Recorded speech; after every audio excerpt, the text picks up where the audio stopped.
आखिर गोंडवाना गणतंत्र पार्टी जो इतनी महत्वपूर्ण विचारधारा को लेकर आगे बढ़ रही है, आपको क्या लगता है कब तक सत्ता में आएगी? कम से कम छत्तीसगढ़ में जहाँ यहाँ स्थापना हुई, क्या लगता है? तो इस बार तो नहीं आएगी सर, क्योंकि हम देख रहे हैं पैसा तंत्र का। मैं आपको माध्यम से बार बार इसीलिए कह रहा हूँ कि मैं चुनाव आयोग से कुछ ले, लेकिन ये जो बेरोजगारी के जो आलम है और प्रकृति के जो साथ खिलवाड़ है, अगले साल 2 साल में हमको प्रभाव दिखना चालू हो जाएगा।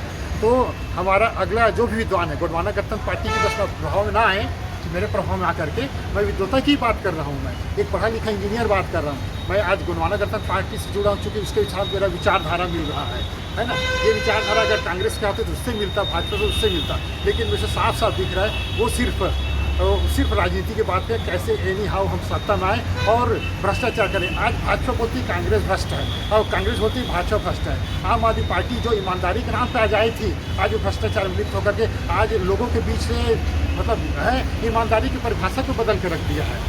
तो ये कह रहा हूँ कि 2 साल से 3 साल में हमें प्रभाव किया, तो अगला जो चुनाव होगा वो विद्वानों का ही चुनाव होगा और कहीं न कहीं गोंडवाना गणतंत्र पार्टी हो जैसे ही विद्वान लोग ही सर्वाइव कर पाएंगे है राजनीति में। अच्छा, आपने एक बहुत बड़ी बात कही बातों बातों में, हालांकि हमने वो प्रश्न नहीं उठाया था। आपने कहा कि 90 लाख लोकसभा क्षेत्र में खर्च का की एक सीमा रेखा है, लेकिन इसके बावजूद लोग करोड़ों करोड़ों खर्च करते हैं। यादव जी, आपने या आप जैसे प्रत्याशी ऐसी स्थिति में कैसे सर्वाइव करते हैं?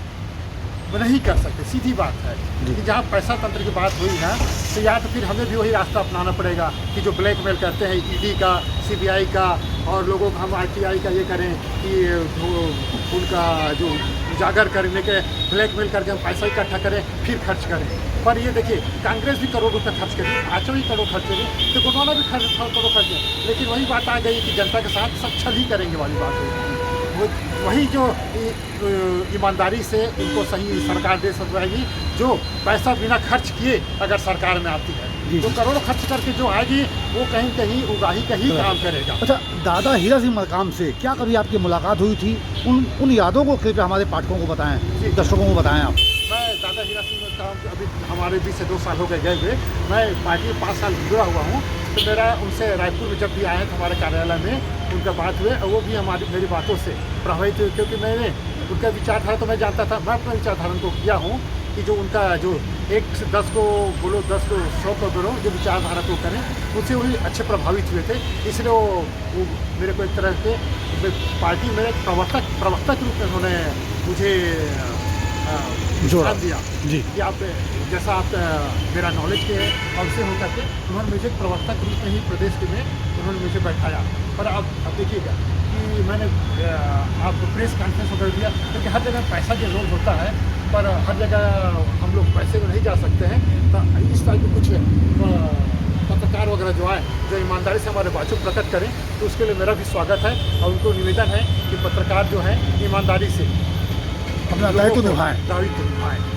अंतिम में यादव जी, आपसे बहुत लंबी बात हुई, पहले भी हुई थी। अंतिम में हम चाहते हैं, लोकसभा समर अभी अब चौथा 20 तारीख को है, उसके बाद 26 को है, उसके बाद 1 जून को है। ऐसे में देश की आवाम को आपका क्या संदेश है, कम से कम शब्दों में? मेरा सीधा प्रभाव मतदाता से मेरा करबद्ध निवेदन है कि प्रभाव में आकर के वोट न देवें। देखिए, प्रत्याशी के रूप में Bharatiya Janata party international level पर कर रहे हैं। इंटरनेशनल पे मोदी के लिए क्या रोल है? आप ऋषि सुनक जी वहाँ पर प्रधानमंत्री बने ग्रेट ब्रिटेन में, उनमें कुछ रोल है? अरे वो विद्वान था, यहाँ से गए हुए हैं, बन गए हैं। आज जो अमेरिका वगैरह पे जो बड़े बड़े संस्थानों में CEO है,